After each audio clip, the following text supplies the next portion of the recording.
Grace Namagembe nga wa myaka 38 afumba mmere ku nguudo za Kampala. Okumala emyezi abadde mu bulumi obwatandikira mu kifuba mu ngeri y'olusaagiriro ne bubona ekitundu kya waggulu kyonna.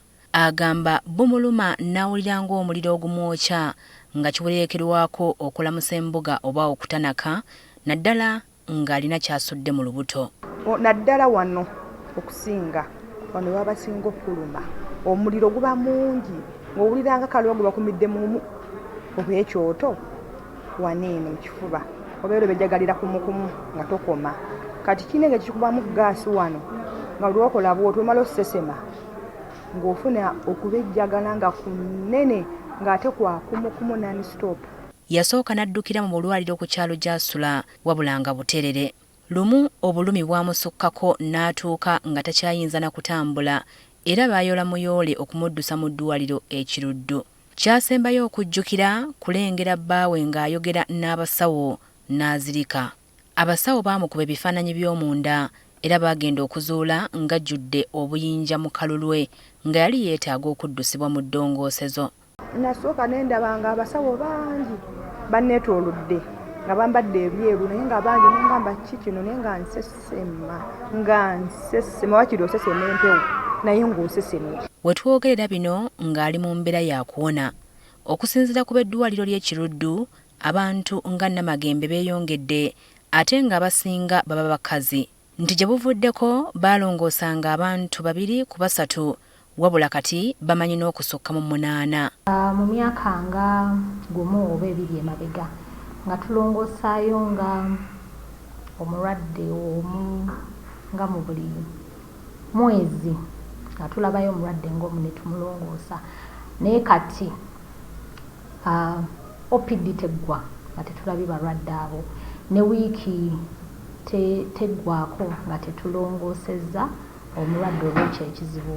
Dr. Catherine Nagadya nga mulongoosa ku ddwaliro ekiruddu annyonnyodde nti obuyinja obujjula mu kalulwe tebufaanana ago g'olaba wabweru.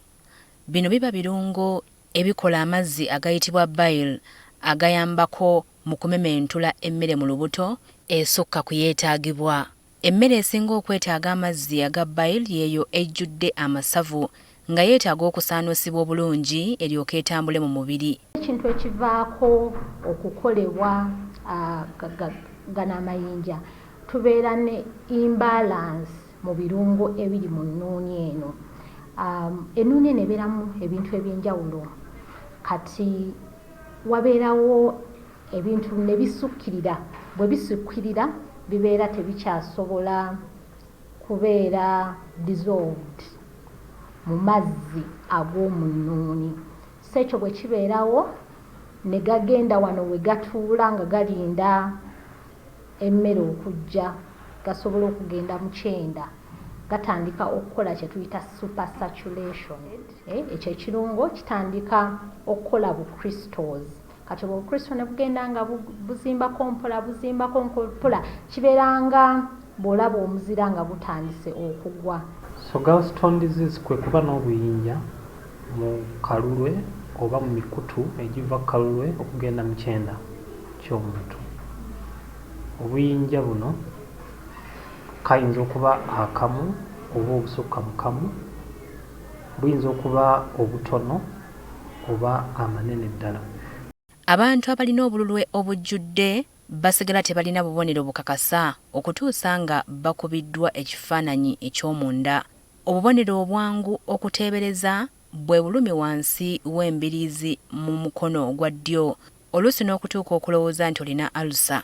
Omusawo agamba nti obulumi buno bujja wayisa akaseera ng'omuntu alidde emmere naddala ey'amasavu. Abamu bafunamu n'olusujjasujja.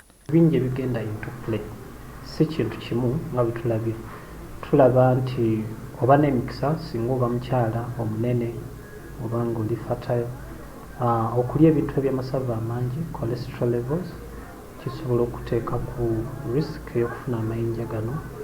Okubanga to exercising naye kisinga nnyo okulabika mu bakyala okusinga k'abaana. Newakubadde okulongoosa kuno kwa bwerere ekiruddu, mu malwaliro amalala kiyinza okumalawo wakati w'obukadde 3.5 n'obukadde 4.5. Abamaze okulongoosebwa batera okufuna okusoomoozebwa mu kumulungula emmere etambule mu mubiri kubanga akalulu konna kaba kaggiddwamu.